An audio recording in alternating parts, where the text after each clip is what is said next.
Please be seated, my friends.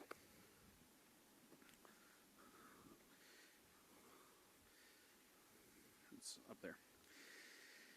So, fresh back from convention, just a brief report. We found ourselves down at St. Crispin's Camp and Conference Center for a couple of days.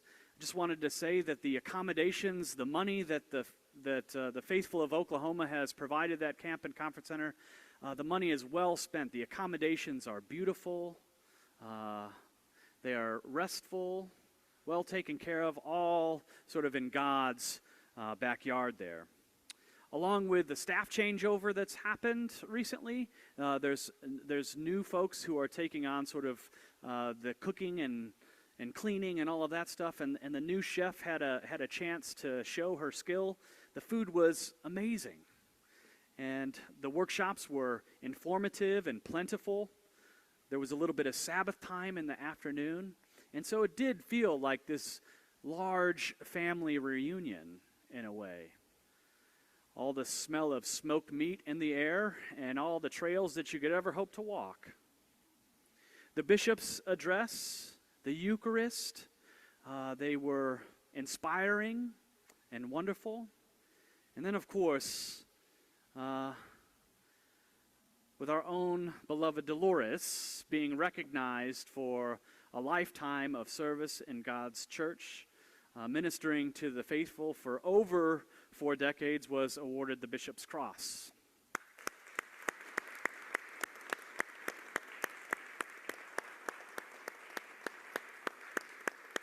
Very much. Okay, she says this. The business session the next day was right on schedule pretty much. We actually caught up, and St. Luke's was well represented. Teresa was able to stand up and give a rousing sort of presentation on summer camp and how it sort of bounced back, which she received a standing ovation for. Made me really proud. And then, of course, our own Chris Bonner, who is chair of the Resolutions Committee, secretary, chair, get that one right, wove together a series of resolutions that were beautiful. And, you know, everybody loves when Chris gets up to speak, because that means that convention is almost over. I love you. You know that, right? All right. Yesterday, however, there was a moment of panic at convention when the bishop stood up and started to call the convention to order for morning worship. The reason, I think, for the panic is that there were no bulletins anywhere. What were we going to do? And as people who continually to draw on the rich resources of the Book of Common Prayer, the prayers that have been handed down to us by generations of the faithful, winging it doesn't always happen. In the blink of an eye, however, all the screens that were in the dining hall turned on at once, and where there would be football later, the service was displayed. Crisis was averted, and even the traditionalists amongst us were soothed. Everywhere you turned, eyes were fixed on those screens, and then came the familiar words. The Lord be with you. The response, and also with you. Funny thing is that not one soul turned to look at the bishop when he said that. All eyes were on those screens. Had they looked at him, they would have seen him smiling at them. The Lord be with you. Right? That's a lot different than the Lord be with you and also with you.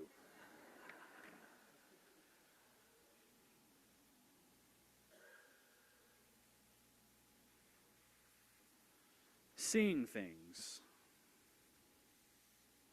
along with that greeting, that salutation, what we look at matters. What I see when I say that salutation to you matters, because I see the people of God. I see the body of Christ. Today's gospel story is about that kind of seeing. It's also about mercy, gratitude, and faith. And so we'll take them one at a time. Jesus is journeying through the boundary lands once again, between Samaria and Galilee. Perhaps it would be better for us to read in between the lines and say that he is a little off the beaten path. Regardless, even in the hinterlands, there are encounters with the holy that shape the faithful. And this time, it involves 10 lepers. As Jesus enters the village, they approach him. And though we don't read it in the text, I think there should be a pause. Like a lengthy pause as a sort of boundary is formed in our minds. A boundary between the 10 of them and Jesus and his disciples. They keep their distance, just outside the city gate. And they call to him, "Mercy, mercy." That's the plea. Much is done, I think, between their plea and Jesus' command. And while it is not written in the text either, notice that Jesus acknowledges them. He sees them. And he has compassion on them. There is a great movement within Jesus' body. Compassion elsewhere in the Bible tells us that he feels it in his stomach, like it's guttural.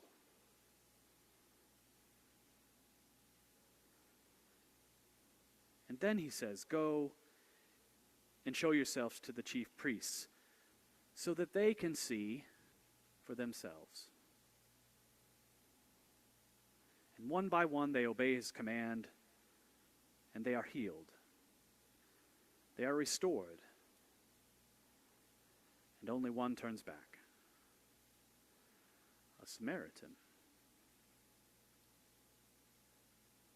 As if seeing Jesus for the first time, he finds himself drawn towards him.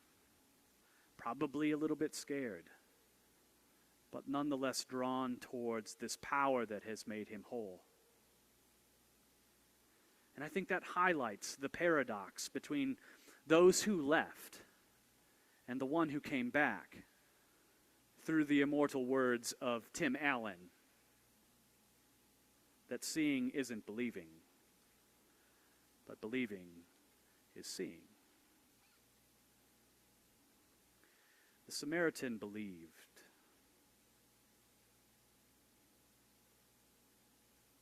It's been said before that of all the faces that mercy wears, dignity is perhaps the most becoming.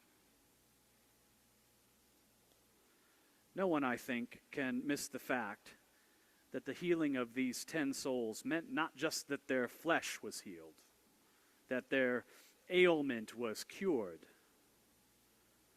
but also that their dignity had been restored. For in this encounter with mercy, they were all made whole, meaning that they would no longer be banished to the edge of town because of their condition, left to make their home outside the gate, as lepers were made to do, but rather they would be invited back into the life and fellowship of their village. They were, in essence, restored by mercy. Restoring one's dignity, like forgiveness, is a powerful form of mercy.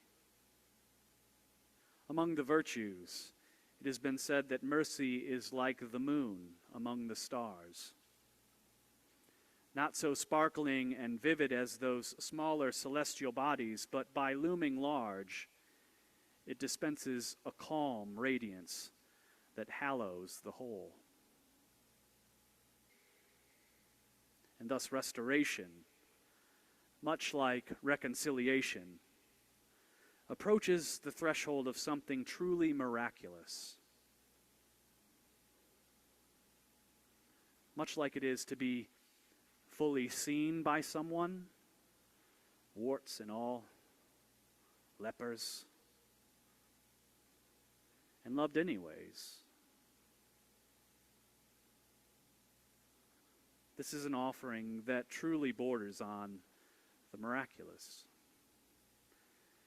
and is a healing that is both internal as much as it is external.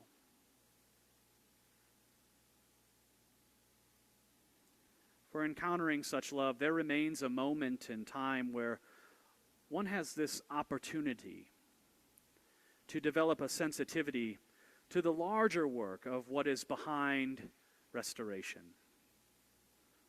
And this awareness then gives way to a humility of spirit that some call the gift of being able to see with the eyes of the heart.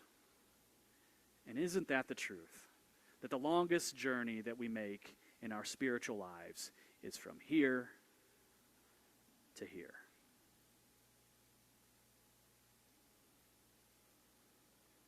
What is more, notice in the story the weight of Jesus' questions to his disciples as the one who turned towards Jesus praises him and offers thanks to him. We need not stop there, because the leper's praise is more than thanksgiving. It is worship. He falls down at Jesus' feet. And that kind of worship is grounded in gratitude, in every sense of the word. As one theologian has noted, gratitude may be the purest measure of one's character and spiritual condition.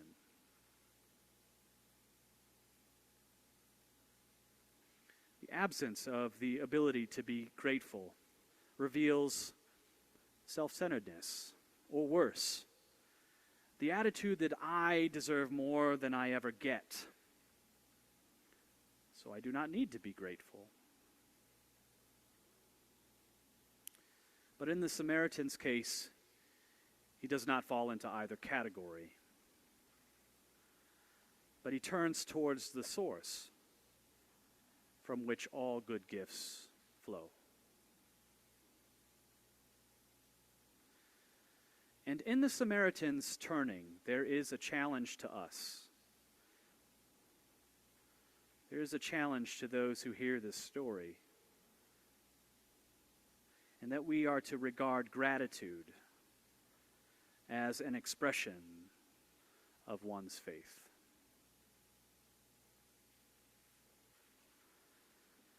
If gratitude reveals a humility of spirit and a sensitivity to the grace of God in one's life, then is there any better measure of faith than wonder and thankfulness before what one perceives as unmerited expressions of love and kindness from God and from others? Are we self-made individuals, beholden to no one, or are we blessed daily in ways that we seldom perceive, cannot repay, or for which we often fail to be grateful? I know I am. Thus, the Samaritan's encounter with Jesus teaches us that our faith must involve something more than a belief in the miracle power working of God. It should also involve the recognition that God's mercies, that are many in number, often are undeserved. It's grace. which means that gratitude is an essential concomitant of faith. Faith, like gratitude, is our response to the grace of God, as we have experienced it in all of our joys and our sorrows. Thus, the church teaches us that all of life should be infused with a sense of gratitude, and that each encounter with God's grace becomes the opportunity to see and to respond in the spirit of this grateful leper. Wisdom, as we learned, is vindicated by such deeds.